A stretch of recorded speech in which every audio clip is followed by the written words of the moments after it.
parler aujourd'hui du deepfake et de l'impact de cette technologie sur les attaques cyber et notamment en cyberdéfensive.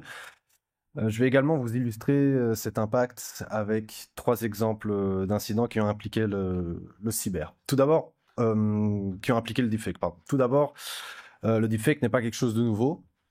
En revanche, l'augmentation de son utilisation par les pirates est un phénomène un peu plus récent. Et c'est ce qu'on va voir tout de suite. Dans cet exemple, on a KnowBe4 qui va embaucher un employé à distance pour une équipe qui est située aux États-Unis. Il faut savoir que cette embauche a été réalisée de manière rigoureuse avec des entretiens vidéo et aussi une vérification des antécédents. Seulement voilà, une fois que le candidat a été embauché et que le poste de travail a été envoyé, les outils, le DER de KnowBe4 a détecté des activités malveillantes et l'équipe SOC a été alertée. En fin de compte, il se trouve que l'employé avait commencé à charger des logiciels malveillants sur l'ordinateur et KnowBe4 a rapidement conclu qu'il constituait une menace interne. Par la suite, l'enquête menée par le FBI a révélé qu'il s'agissait en fait d'un pirate provenant de Corée du Nord qui avait fait l'usage de deepfake lors de la phase des entretiens d'embauche et d'une identité américaine valide mais volée pour la vérification des antécédents.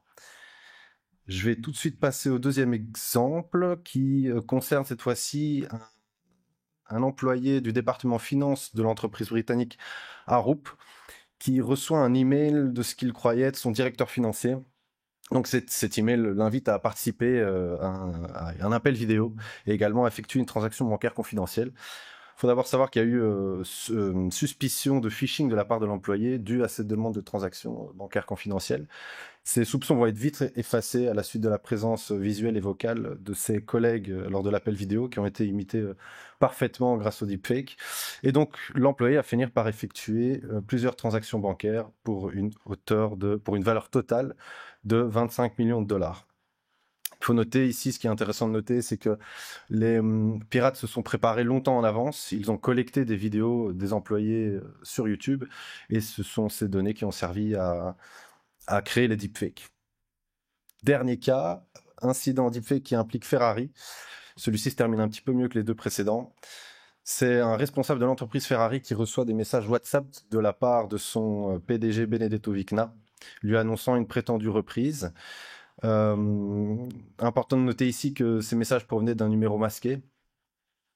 Il y a un appel téléphonique qui suit ce message WhatsApp entre les deux personnes. Et petit problème, le responsable Ferrari remarque des bruits métalliques étranges dans la voix de Benedetto Vicna, ce qui tire la sonnette d'alarme chez lui, en plus du numéro masqué et d'une photo de profil qui était différente sur WhatsApp. Ça a donc enclenché un geste salvateur de sa part, à savoir une question hors sujet amicale, et je vais vous la citer. Excusez-moi Benedetto, quel est le titre du livre que vous avez recommandé? Une surprise pour le criminel, qui interrompt tout de suite l'appel téléphonique et toute tentative de fraude.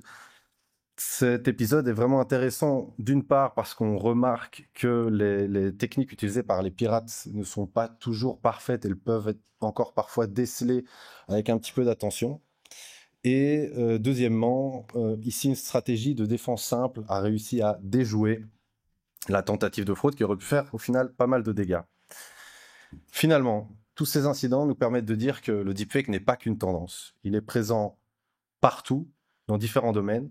En politique, sur les réseaux sociaux, on assiste à des escroqueries financières via de l'usurpation d'identité. On assiste également à de la désinformation et des extorsions via de la création de contenus fictifs, comme par exemple des vidéos compromettantes.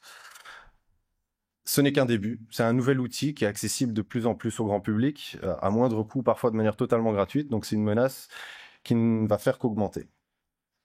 Limitation dans la détection. Il est déjà difficile de détecter la véracité d'un deepfake, d'une image ou d'un son déformé par l'IA. Et je pense qu'on assiste aux pires versions de demain. Enfin, quelles sont les solutions? Est-ce la sensibilisation et la formation des personnes concernées? Est-ce qu'il est temps de penser à d'autres moyens d'authentification ou encore à d'autres capacités de réponse adaptées à ce type d'attaque? Je vous remercie.